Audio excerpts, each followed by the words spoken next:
Shabbat Shalom, familia. Shabbat Shalom, quien les habla a su hermano el Rudo Luis Reyes Morales.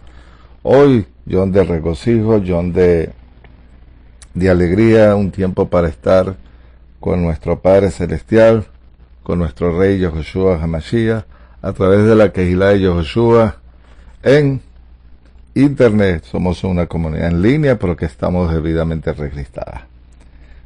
Quiero darle la gloria y la honra a nuestro Padre Celestial y a nuestro Rey Yehoshua Hamashiach, que nos brinda y nos permita el poder estar aquí nuevamente con todos ustedes en el Yom Shabbat, Yom de reposo, los tiempos señalados y los comienzos de mes. Por ello, la gloria y la honra a nuestro Rey Yehoshua Hamashiach y a nuestro Padre. Bien, familia, como dije, somos una comunidad en línea que estamos debidamente registrada, y también estamos en las redes sociales, estamos en Telegram, WhatsApp, Facebook y el canal de YouTube de la Kehilá de Yehoshua, donde usted puede entrar allí y saber todo lo que se coloca a través de la plataforma de Radio Shalom, la estación con el Rúa, pero que también estamos en Internet con el nombre Congregación El Yo Soy. Allí usted puede entrar a la página de la Kehilá Congregación El Yo Soy y disfrutar de todos los estudios, recursos que a través de esta página usted puede crecer y conocer. También usted puede hacerse miembro activo de la comunidad de la Kehilá de Yehoshua y disfrutar de los beneficios que ofrece la Kehilá. Somos esa organización legal registrada con el nombre de Asambleas Alfa y Omega. Oiga bien, Asambleas Alfa y Omega.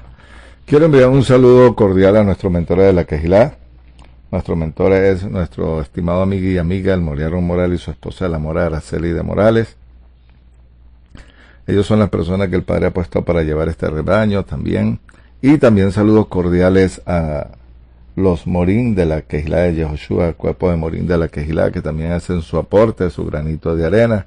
También un saludo cordial a nuestra hermana Ajot Blanca, que ella es la que lleva el Ministerio de Oración y Ayuno de la Kehilá de Yehoshua. Bien, vamos a darle la gloria al Padre y decimos Shema Israel, Jehová Eloheinu, Jehová Echad, Baruch Shem Kevod Malchuto Leolam Vaed. Escucha Israel, a Jehová tu Dios, Jehová es primero y bendito sea su nombre de su glorioso reino, desde ahora y para siempre. Amén y amén. Bien, ahí está la parashá titulada Vaideber Jehová al Moshe, y habló Jehová a Moisés. Eso está en el libro de Levítico capítulo 4, lo vamos a ver del 1 al verso 35, Vaikra.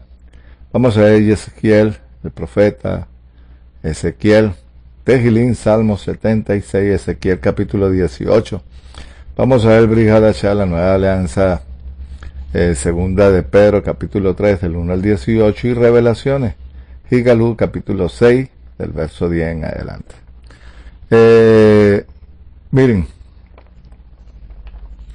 en el mundo antiguo ofrecer ofrenda a los dioses y a quien gobernaba era parte de la costumbre, era parte del sistema de vivencia o lo que se fomentaba en las culturas antiguas, en las civilizaciones, y que las ofrendas de agradecimiento que ellos tenían, por supuesto había todo también un ritual, tenían un templo.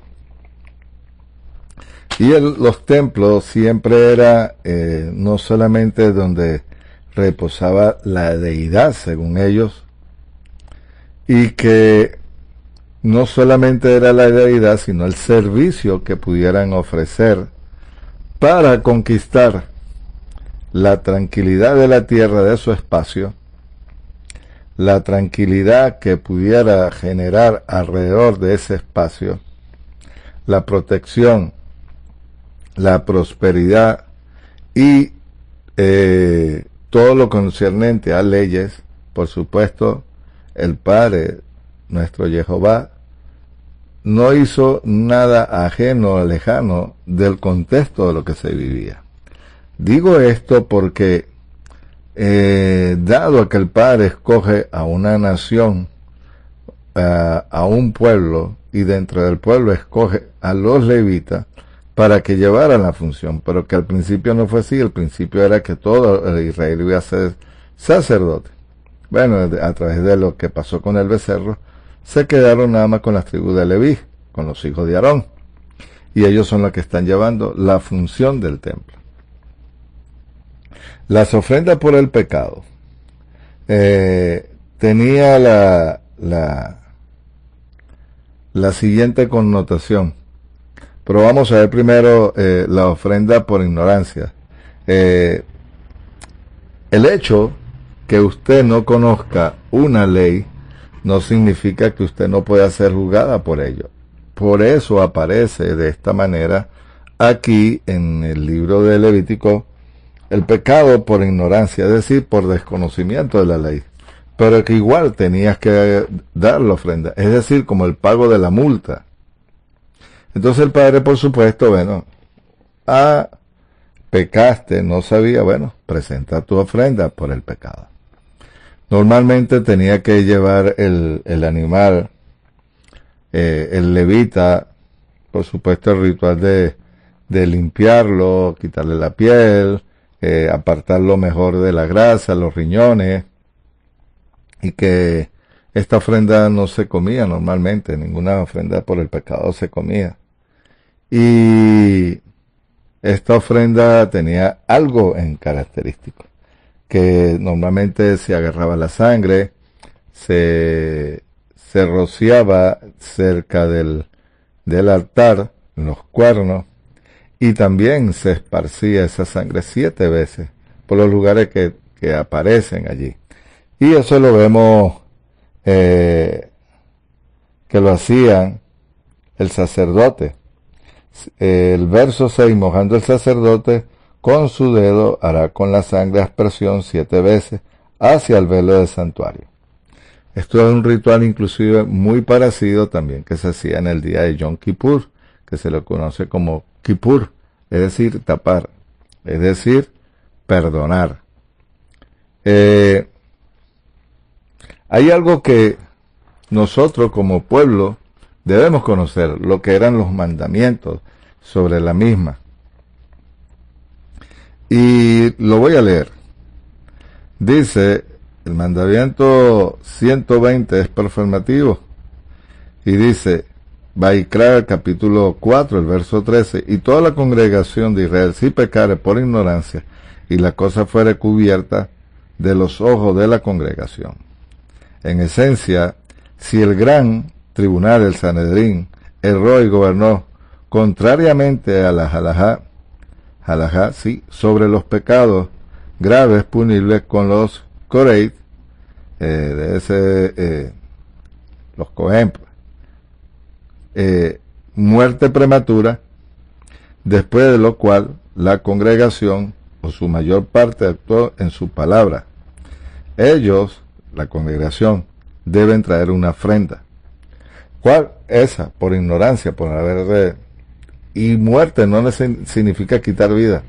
Todo aquello que genere muerte está separado, por supuesto. Hablar mal de alguien también es como dar muerte. Por eso es que vemos en los mandamientos, o las 10 palabras, el orden para tener una institución pública a servicio del pueblo, y que normalmente quienes llevaban, digamos que no solamente el templo, legislaban, eran a través de la tribu, los cabezas, clanes de familia y los ancianos para llevar a cada tribu y que pudieran vivir. Aquí estamos hablando es del templo en esta ocasión. Y mejor dicho, el tabernáculo, cuando se dio el mandamiento. Y por eso deben de llevar la ofrenda. La ley, se deben cumplir varias condiciones para obligar al Sanedrín para traer una ofrenda. En el lugar de que aquellos actuaron en su palabra, debe ser del Sanedrín los 71 jueces. El director de la academia debe estar presente en el momento del fallo. Todos los jueces deben estar en condiciones de dictar fallos en las leyes religiosas. La mayoría de ellos se equivocó en el asunto. El Sanedrín deben gobernar explícitamente diciendo, se le permite hacer esto. Todo o la mayoría de la congregación actúa según la palabra de acuerdo, creyendo que el Sanedrín gobernó correctamente, pero no que aquellos que actuaron sabían que el Sanedrín se le había equivocado y seguido. No obstante, es decir, si ellos continuaron y no se dieron cuenta, por eso se presenta la ofrenda. Pero actuar con el fallo, igual tienen que presentar la ofrenda. Debe ser un caso donde el Sanedrín dictaminó anular parte del mandamiento y cumplir por parte de ella, no para desarraigar un mandamiento entero.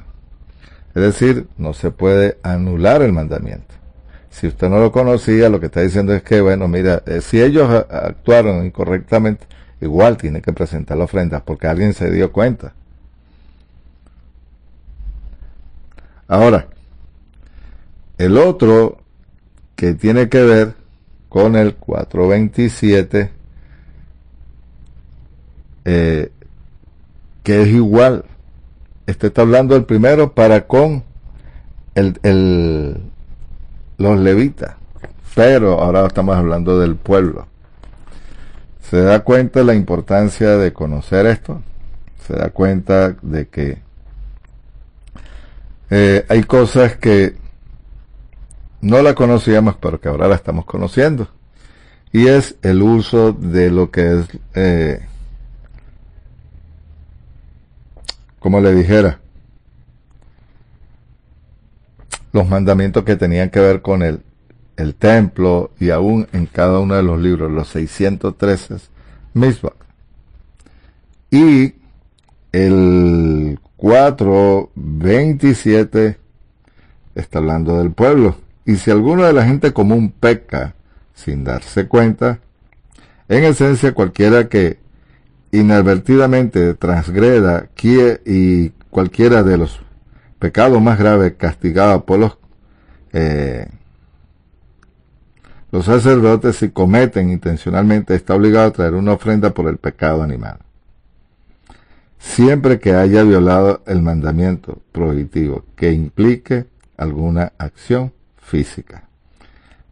La ley, eso es lo que estamos leyendo en esencia, bueno, tiene que llevárselo a los levitas, tiene que llevar la ofrenda, por supuesto. Está hablando ahora de el pueblo. Se requiere que uno traiga una ofrenda por el pecado, un animal, solo si el acto pecaminoso fue completamente involuntario desde el principio hasta el final.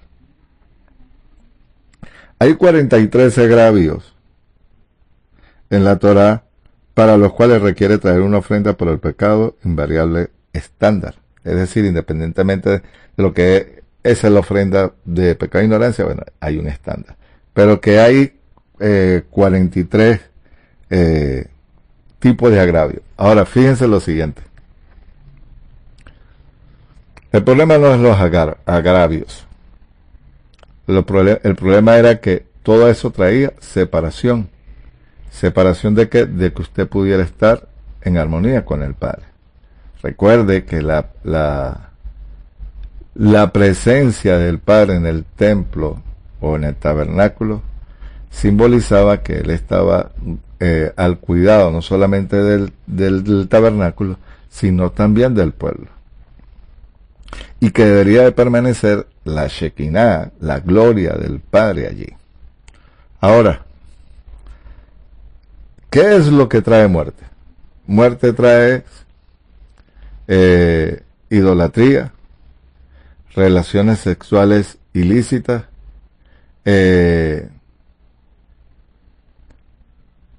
muerte a las personas y por supuesto otra lepra, que son el principal motivo.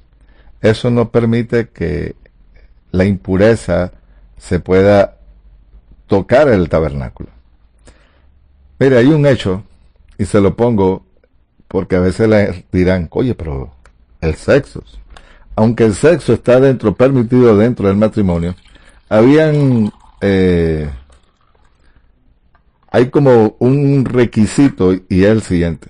Recuerde lo siguiente, mire, cuando David fue a guerra, y bueno, a guerra no, le está huyendo de Saúl, pero que andaba en guerra porque le estaba dando las victorias al pueblo, él tiene hambre. Y él va al templo con su ejército. Y esas personas, David llega a donde el Cohen Gadol, el sacerdote, y le dice, mira, no tenemos que comer. Los panes de la mesa de la proposición que estaban allí eran para uso de los levitas. Como David se sabía por las cosas que estaba haciendo, ¿qué es lo que estaba haciendo? Bueno, le estaba dando la victoria al pueblo de Israel. Saúl no estaba bien, le estaba yendo muy mal, y era porque ya el padre había quitado el Ruach Santo sobre Saúl, y fíjese que dice que un espíritu malo le atormentaba. Y que cuando David tocaba el arpa, ese espíritu inmundo se iba. Entonces, David y su ejército tenían hambre. ¿Cuál fue la pregunta que le hizo el sacerdote, el Cohen Gadol? ¿Han tenido ustedes relaciones durante estos 3 días? Y él preguntó y ellos dijeron, no hemos tenido. Bueno, pueden comer de la mesa. Eso es lo que me refiero a que no puede haber, digamos que, no el sexo como tal, sino lo que bota el hombre, y bueno, pudiera tener contacto con sábana, ropa, algo, y eso es impureza. Y por eso no estaba permitido que el hombre, cuando iba, inclusive los levitas, ellos, cuando iban a entrar al oficio, imagino que 4 o 5 días no podían tocar a su esposa porque no podían llegar ahí impuros, independientemente de los rituales que tuvieran que hacer para purificación, pero era mejor abstenerse. Y bueno, era parte de lo que quería explicar. Ahora, miren, hay 3 tipos de pecados que por cometerlo deliberadamente no es necesario presentar una ofrenda por el pecado si se viola sin intención. Ellos son los siguientes: la ignorancia deliberadamente de la misma, de la circuncisión. 2. Uno que se abstiene de traer el combar pesar, y un blasfemo. Esto debe a que la circuncisión y el combar pesar son mandamientos de ejecución, ninguna acción física cuando se viola. Y la blasfemia tampoco implica ninguna acción física. Además, hay 2, el mandamiento 167 y 363. Eso deben estar más adelante, todavía no hemos llegado allí. Aunque hay varios, si se viola deliberadamente, quien lo comete inadvertidamente no trae una ofrenda de un animal por el pecado, sino más bien una ofrenda por el pecado que es de ave o grano, según el mandamiento 123, y eso lo vamos a ver la próxima semana. Ahora,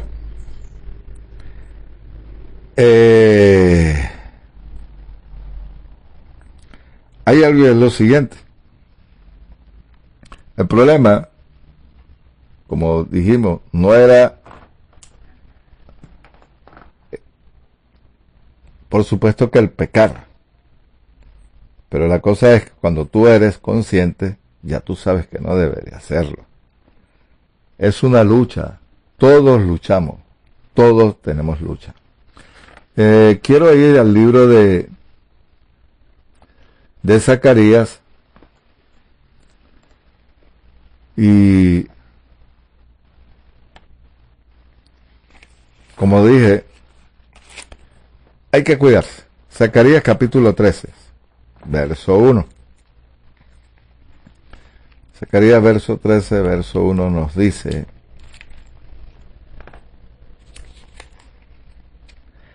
y aquel día habrá un manantial abierto para la casa de David, para los habitantes de Jerusalén, para purificar para purificación y aspersiones. Aquel día, dice Jehová Sebaot, haré cortar de la tierra los nombres de los ídolos, y no será más invocado, y haré desaparecer de la tierra sus profetas y los espíritus que los contaminan.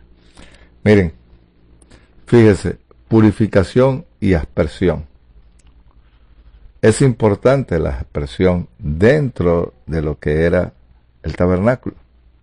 De hecho, si usted se da cuenta, cuando están recibiendo la Torah, que hicieron el pacto, la alianza, en el monte de Sinai, Moshe con el pueblo, o mejor dicho, Jehová con el pueblo que los adopta, y es el pueblo escogido desde que lo toma, cuando lo saca de Egipto, usted se da cuenta que ellos estaban allí y dijeron, haremos y cumpliremos. Inmediatamente Moshe agarró y empezó a esparcir sangre. ¿Por qué? Porque estaba consagrando al pueblo. Entonces, por supuesto que es importante la aspersión de el ritual allí.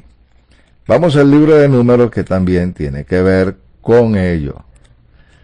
Parte de los sacrificios y las funciones del templo también tiene que ver con los levitas y parte del pueblo, por supuesto, las funciones que tenía el pueblo y las funciones que tenían los levitas para con el pueblo. Capítulo 19, el verso 1, dice de Números, Bamidbar. Habló Jehová a Moisés y a Aarón diciendo, este es el precepto de la ley que Jehová ha ordenado diciendo, di a los hijos de Israel que traigan una ternera alazana, perfecta, en la cual no haya defecto, a los cuales no se le haya puesto yugo, y la daré al sacerdote Eliezer, y la hará sacar fuera del campamento, la degollará, y el sacerdote tomará la sangre con su dedo, y con esa sangre salpicará 7 veces hacia la parte delantera de la tienda de reunión. Después de que uno quemara la ternera, ante sus ojos se quemará la piel, la carne, la sangre y el estiércol. Y el sacerdote tomará un palo de cedro y sopo escarlata y lo echará en medio de la hoguera de la ternera. Lavará su vestidura, y eso está hablando del día de Yom Kippur. Pero que igual el sacrificio, cuando se presentaba la ofrenda por pecado, por ignorancia, y el día de Yom Kippur, prácticamente era lo mismo. O sea, tenían que ser los mismos rituales, a eso me refiero. En el libro de Levítico, en el capítulo 16, adelantándonos un poquitico de ese día, también habla de ello. ¿Y de cuál? Del día de Yom Kippur. ¿Qué quiero demostrarle? Bueno, es que igual tenía que esparcir la sangre 7 veces. Miren, el número 7 es vital para las cosas del Padre. Incluso la adoración, cuando tú veías a alguien y tú le reconocías, usted puede ver que Abraham se postra ante quién, ante el Padre. Usted puede ver que cuando venía Jacob, que ve a su hermano, él se postra en el piso, pero 7 veces se inclina. Esa era una parte de, como decir, reverencia, te reconozco a ti. Y también tiene otra connotación, pero que no tiene que ver con ello. Lo que quiero hacer resaltar es que 7 veces también se hacía. No es casualidad que Naamán 7 veces se sumergiera. No es casualidad que Elías le dijo a su siervo que vea a la montaña, y 7 veces fue. Entonces, eso tiene su connotación. ¿Y cuál es? Perfección. Conclusión del Padre. Le dije número 19, ya le dije Levítico 16, el verso 14 en adelante. Y dice, enseguida tomará la sangre del novillo y hará aspersión con su dedo sobre el propiciatorio hacia el oriente, y aquella sangre hará aspersión 7 veces con su dedo delante del propiciatorio. Después degollará el macho cabrío de la ofrenda por el pecado correspondiente al pueblo y meterá su sangre detrás del velo. ¿Se da cuenta? Todo lo que tiene que ver aquí con pecado, pero que también por ignorancia, también no es que cumple lo del pecado, solamente es el ritual, pero que igual se tiene que hacer. Miren, vamos al libro de Levítico, capítulo 18, que tiene que ver con la parashá. ¿Qué le dije?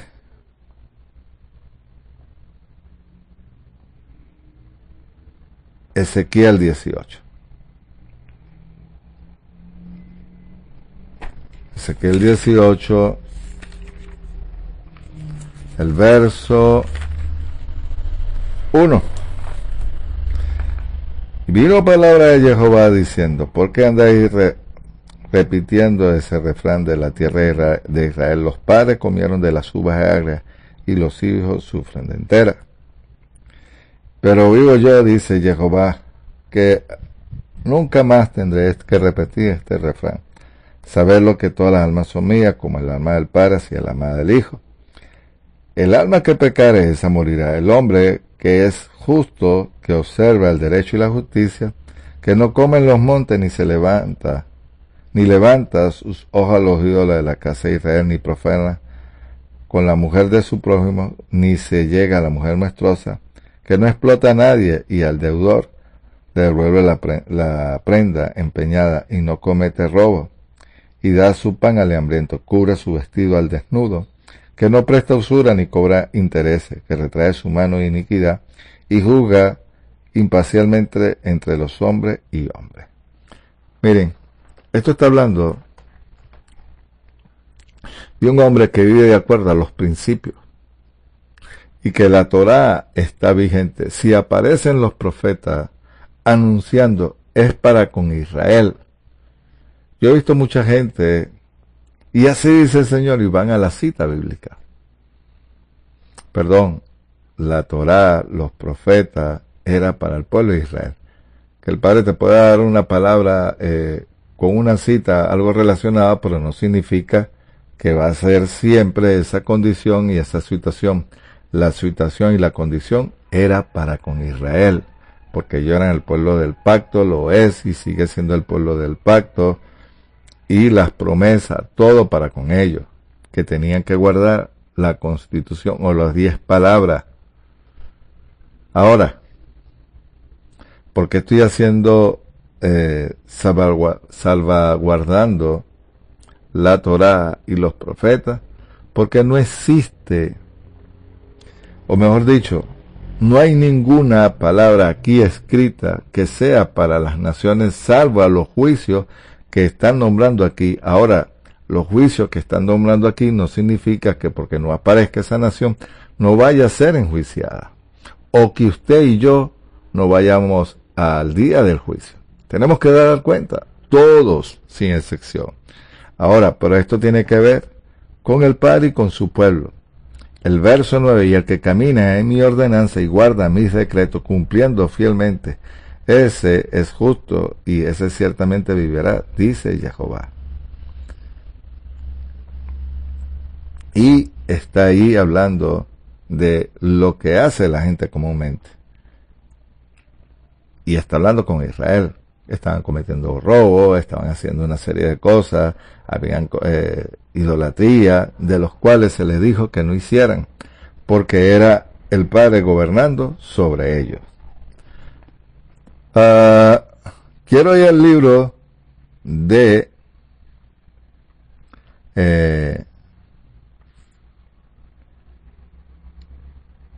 mire, la ofrenda de pecado se le conoce como Hatá. Porque, ¿qué sucede? Mire, en el libro de Hebreos, capítulo 8, cuando está hablando de lo que vino a ser el Mesías, hay algo que yo quiero resaltar aquí. Un rey que diera su vida por rescate era como decir que estuviera loco, porque de la manera que murió Yeshua no era conveniente que un rey muriera de esa manera. Porque normalmente los reyes eran, como quien dice, los dioses lo ponían en la tierra para gobernar y legislar. Cuando se está haciendo el contraste del Brit Hadashat con el Evangelio, o mencionando a Yeshua, era como decir, es un mensaje en contra de un imperio que estaba dominando y que era Roma. Y para ellos, llamar a Yeshua Adón, Señor, Kyrios, es como decir, hey, tú no estás reconociendo a César como tu Señor, como el que te provee, el que te cuida, el que te da. Ellos no estaban en de acuerdo, sería como un mensaje en contra de ese imperio, o en contra de ese sistema. Y que en la actualidad, a pesar de que haya sido en el primer siglo, todo esto no significa que haya desaparecido. Hay personas que quieren que le rindan culto y se quieren comportar como dioses. Y la Torá y los profetas hablan de los últimos, inclusive, tiempos de lo que va a acontecer. No es casualidad el retorno del Mesías, y no es casualidad tampoco que el mundo musulmán quiera tener el dominio no solamente de la zona del Medio Oriente, sino a las naciones. Y que a pesar de que el mundo musulmán comienza 600, 700 años después de la muerte de Yeshua, pero que ellos entendían el contexto, la cultura, la situación socioeconómica y política, y sobre todo de que Alá supuestamente le entregó a Mahoma el Corán, y que tiene que ver con lealtad, tiene que ver con un estilo de vida, pero cuando usted ve eso, es todo un tema. De hecho, quiero hacer un estudio, lo voy a hacer, el contraste de lo que va a ser, porque la Torá habla de los tiempos finales, en los últimos días. Bueno, el Corán para los últimos días también presenta a su Mahdi, y su Mahdi dice que Yeshua no es el Mesías. La importancia de reconocer y conocer el simbolismo de cada ofrenda y por qué Yeshua tenía que morir y por qué la sangre de la testigua para, así como Abel, la sangre de Abel dice que clamaba al Padre, y Caín le dice, ¿qué tengo que ver yo con él? Y el Padre le dice, hey, tú mataste a tu hermano, y la sangre de él está clamando. La sangre del Mesías ya pagó, el Mesías pagó un precio muy alto. Se ofreció como ofrenda voluntaria. Se ofreció como ofrenda, perdón, dice, por los injustos, como un sacrificio vivo. Él llevó nuestra culpa. Tiene que ver con todas estas ofrendas que estamos hablando del libro de Baikra, pero que hay una diferencia, y por eso es que él le quita el imperio de la muerte al enemigo, lo que nos separaba de Jehová, del creador de cielos y tierra. Y que al él ofrecerse como sacrificio vivo, vamos al libro de Hebreos capítulo 8, porque el capítulo 8 hasta el capítulo 10 del libro de Hebreos está hablando es de lo que significaba la sangre, en ese contexto lo que era el templo. Él habla de un mediador en el capítulo 8, en el 9, habla de los pecados y el sacrificio del Mesías en el capítulo 9 hasta el 10. habla de la ofrenda y testifica, inclusive con el Rúa. ¿Por qué tengo que decirle esto? Porque es una afrenta y es lo que dice el libro de Apocalipsis, lo que tienen el testimonio de Yeshua y guardan la Torá y sus preceptos, y por su sangre son lavados. Entonces, el que tenía el imperio de la muerte y el que tenía toda la maldad, porque hacer una ofrenda o llamar a Yeshua como Mesías Salvador, tú no estás reconociendo ni a César ni al mundo greco-romano. Y Pablo, cuando está caminando por todo lo que fue Europa, Asia Menor, a donde se presentara, era un mensaje en contra de Roma. Hoy por hoy estamos viviendo tiempos apremiantes, pero que la lucha va a ser contra el mundo musulmán. Me estoy adelantando un poquito al estudio que quiero hacer, pero bueno, vamos aquí, capítulo 8 de Hebreos. El verso 4. Pero si estuviera en la tierra, no sería sacerdote de manera alguna, habiendo aún quienes siguen presentando ofrendas según la ley. ¿Cuál? El libro de Levítico, las ofrendas que están desde el capítulo 1 hasta el capítulo 7, porque se hablan de las ofrendas, las cuales son, ¿qué? Figura y sombra de las cosas celestiales, como que le fue advertido a Moisés cuando estaba por terminar el tabernáculo. Pues mira, dice, haz todas las cosas según el modelo que te fue mostrado en el monte. Pero ahora, habiendo obtenido un ministerio superior, por cuanto también es mediador de un mejor pacto, el cual está basado sobre las mejores promesas. Es decir, el Evangelio, poder, gloria, rindiéndole el culto al Padre, al Mesías, restauración, bendición, no hay enfermedad, muerte. Amigo, eso es algo grandioso que se vivía en el primer siglo y aún en este siglo presente. Porque si aquel primero hubiera sido sin defecto, no hubiera procurado un lugar para segundo. Porque reprochándole dice, aquí viene, dice, ¿quién? El Señor, el Adón, el Creador, que dice, estableceré un pacto con la casa de Israel y para con la casa de Judá. Ese nuevo pacto, no como el pacto que hice con sus antepasados. Ahí es donde entramos nosotros. Pero a través de qué? Sangre.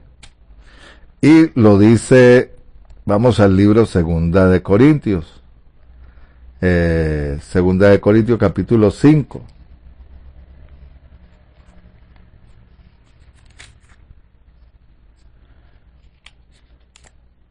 El verso, miren, voy a leer desde el verso 15. Y por todo murió, para que los que viven ya no vivan para sí, sino para aquel que murió y resucitó para él. Es decir, tú vives de acuerdo al Mesías. De manera que si nosotros de aquí en adelante conocemos según la carne, si aún el Mesías conocimos según la carne, ya no lo conocemos así. De modo que si alguno de modo que si alguno es nueva criatura, es en el Mesías. Las cosas viejas ya pasaron y aquí ya son hechas nuevas.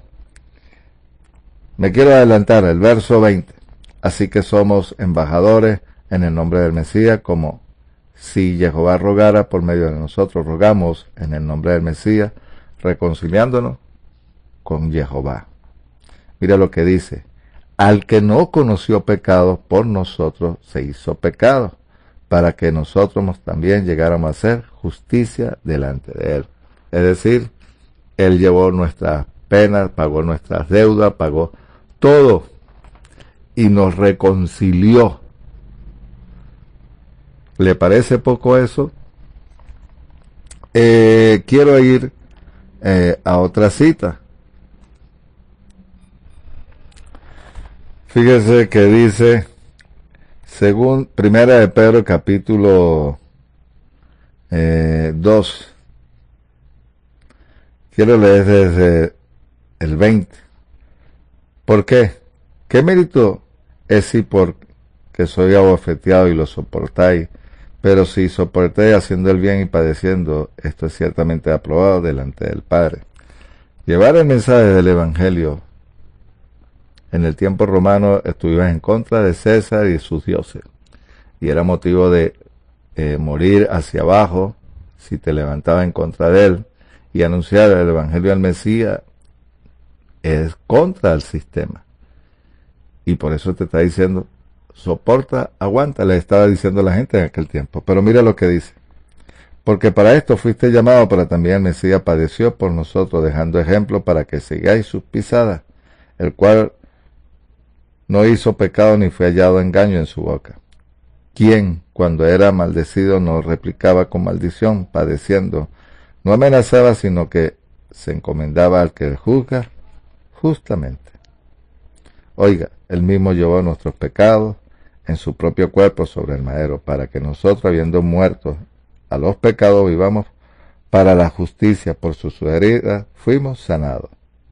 Porque eras como oveja descarriada, mas ahora fuiste devuelto al pastor y guardián de vuestras almas. Él cuida, él vela, y es él el que está por todos nosotros. Y finalizo con esta. Tenía otra cita, pero bueno, no me da el tiempo. Revelaciones, Higalú, Apocalipsis, de la Parashá, capítulo 5. El verso 6 en adelante. Y en medio del trono los 4 seres vivientes, y en medio de los ancianos un cordero en pie como inmolado, que tenía 7 cuernos y 7 ojos, que son los 7 rúas del Padre enviado por toda la tierra. Y fue y lo tomó a la diestra del que estaba sentado en el trono. Y cuando tomó el trono, los 4 seres vivientes, los ancianos se postraron delante del cordero, teniendo cada uno una cítara llenas de oro, incienso de las oraciones de los santos. Está hablando de un día, los inciensos de la hora de los santos. Creo que está hablando del día de Yom Kippur. Y tienen un cántico nuevo diciendo, digno eres de tomar el rollo y abrir el sello, porque fuiste inmolado y con tu sangre redimiste para Dios a toda tribu, lengua y pueblo y nación, y lo ha hecho para nosotros, Dios nuestro, en un reino de sacerdotes, y reinará sobre toda la tierra. Esa es la diferencia de mi Mesías, su Mesías, con cualquiera que se presente. Hay supuestamente libros antiguos donde dicen que hubo alguien en Egipto que resucitó. Si ese hombre hubiera resucitado, él debió haber traído justicia a la tierra. Él tiene que juzgar a todas las naciones que están cercanas a Egipto. Ahora, el Mesías de Israel, prometido de Israel, va a venir y va a restaurar. No hay nadie en la humanidad que se haya ofrecido como él lo hizo. Una ofrenda de paz, ofrenda de pecado, ofrenda por ignorancia,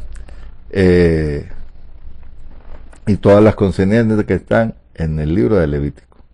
La sangre de Yeshua, por eso es que tenemos la libertad. ¿Por qué? Porque usted vive de acuerdo a sus principios, sus preceptos, cree en la Torá, cree en Jehová, y sobre todo guardan el testimonio del Mesías. Familia, espero que haya sido de edificación esta parashá para su vida. Nos vemos la próxima semana. Shabbat Shalom desde Venezuela, su hermano Rudo Luis Reyes Morales. Ley Raot. Hasta pronto.